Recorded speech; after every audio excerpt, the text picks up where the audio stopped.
Después del anterior vídeo, traemos una segunda parte con más mitos sobre la Segunda Guerra Mundial. Cuarto mito, desglosando las purgas estalinistas. Entre 1936 y 1938 se realizaron una serie de procesos judiciales dentro del Ejército Rojo que son conocidos como las purgas estalinistas. Vamos a desmontar algunos mitos sobre ellas.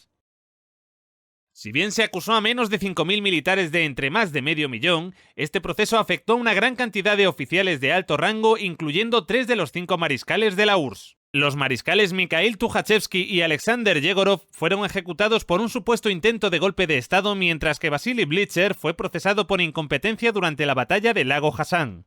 Esto habría sido un serio golpe para el ejército, ¿no es así? Pues no. El rango de mariscal de la Unión Soviética era un cargo honorífico dado a aquellos generales que hubieran destacado por victorias militares.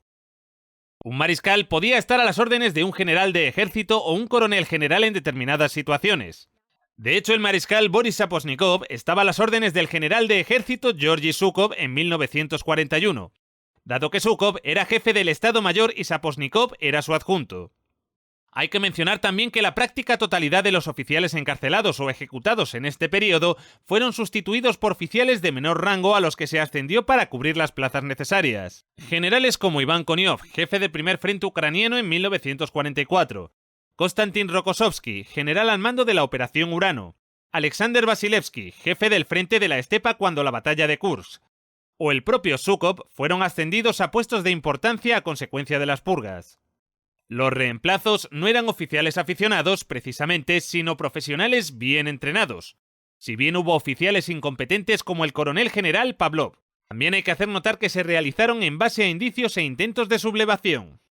De acuerdo a informes de la NKVD, el servicio secreto alemán había redoblado sus actividades en la URSS y se sospechaba que había contactado con gran cantidad de oficiales, entre los que se incluía el mariscal Tukhachevsky, héroe de la guerra civil rusa, si bien otros oficiales enjuiciados en sus testimonios negaron que estuviera implicado directamente.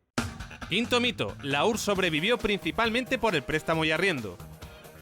A partir de 1940, Estados Unidos inició un programa de préstamo y arriendo para vender armas de forma barata y ventajosa a los países del bando aliado, incluyendo a partir de 1941 a la Unión Soviética, país al que Estados Unidos envió 7.000 tanques, de los cuales 5.500 llegaron a la URSS y el resto fueron hundidos por ataques de submarinos.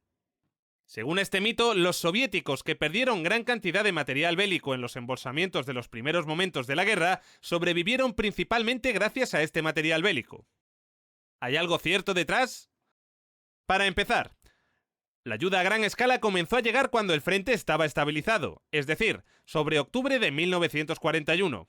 Los soviéticos principalmente necesitaban aluminio para hacer aviones y baterías antiaéreas. El resto de armas necesarias estaban bien surtidos. Las fábricas soviéticas fabricaron en 1941 5.200 carros de combate, de los cuales 1.151 eran KV-1 y 2.800 eran T-34. En ambos casos sustancialmente superiores a los M3 Lee norteamericanos o a los Matilda Mk2 británicos, que fueron los principales tipos de tanques recibidos por el préstamo y arriendo.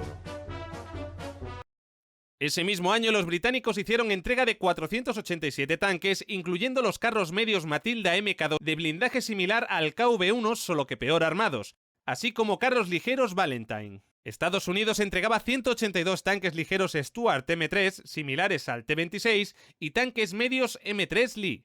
Estos últimos estaban considerados por los tanquistas soviéticos como obsoletos frente a la mayor parte de los carros empleados en esos momentos, y de hecho los apodaron tumba para 7 hermanos. Respecto a las armas de mano, la URSS producía una cantidad sin parangón de fusiles Mosin Nagant modelo 1938, así como subfusiles PPSH-41 sustancialmente superiores al MP-40 alemán o al Thompson empleado por los británicos y norteamericanos. También se fabricaban ametralladoras pesadas Maxim, ametralladoras desplegables DP-28 y muchos tipos de armas de infantería bastante eficaces en mayor número que otros países. Se estima que un 99,5% de los fusiles empleados por los soldados soviéticos eran de fabricación propia. La ayuda de préstamo y arriendo sí fue importante a la hora de la alimentación, puesto que la URSS había perdido buena parte de su suelo cultivable en los primeros meses de guerra. Y también fue importante la entrega de camiones de suministros, pero por lo general no fue tan importante como la propia producción soviética, muy superior. ¿De qué viene este mito? Sencillo. Generalmente se ha enseñado a la URSS como un país casi desindustrializado e incapaz de mantener una producción bélica considerable. A pesar de que en 1936 era el segundo país con mayor tejido industrial tras Estados Unidos y cuando en 1941 era el país con más tanques y piezas de artillería del mundo. Los mandos divisionarios soviéticos tenían 4 veces más cañones que sus equivalentes norteamericanos y el doble que sus equivalentes alemanes. Más aún cuando se desplegaron los lanzacohetes conocidos popularmente como Katyusha, que tenían el poder ofensivo de una batería de cañones de apoyo. Sexto mito: el frente africano fue fundamental para la guerra. En 1940, Italia atacaba las posiciones británicas en el desierto de Egipto, comenzando un frente en el que lucharían generales de talla como Erwin Rommel o Bernard Montgomery, y en el que los británicos ganaron a partir de la victoria de la segunda batalla del Alamein, lo que les permitió volver a lanzar ataques contra los nazis en Europa por zonas peor defendidas como Sicilia o Grecia.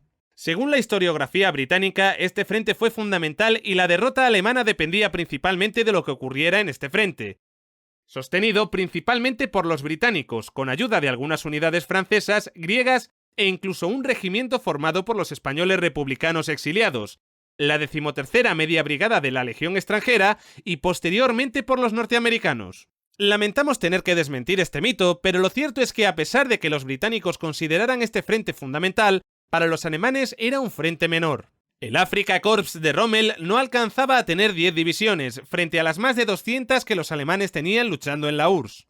Si bien los británicos pudieron lucirse y mostrar la valentía de su refundado ejército, este frente no fue fundamental ni por los efectivos involucrados, ni porque supusiera un impasse, ni porque se cambiasen las tornas. Lo que decidió realmente el impasse fue la batalla de Moscú en 1941, y las tornas se cambiaron con Kursk 1943, si bien fue importante el desembarco en Sicilia u Operación Husky, que permitió a los aliados aumentar sus esfuerzos y obligar a los nazis a luchar en dos frentes.